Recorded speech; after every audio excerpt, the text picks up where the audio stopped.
போட்டு நண்டைக்கு இந்த கஞ்சியோட பச்சு சொல்ல போகிறேன். இதுக்கு 4 சில்லி இருக்குது. இந்த கஞ்சியோட எனக்கு ரொம்ப பிடிக்கும். இந்த வாகனம் மண் அள்ளி இதுக்குள்ள போட்டு சேர்ந்து இது இப்படி புல்லத்தும். எனக்கு வாகனம் ரொம்ப பிடிக்கும். இதுக 2 பேர் இருப்பினம். இது ஊக சொகடு திப்பர் வாகனம் என்று சொல்றது.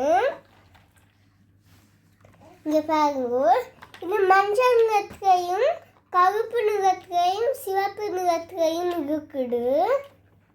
உங்களுக்கு பிடிச்சிருக்கலாம். நன்றி, வணக்கம்.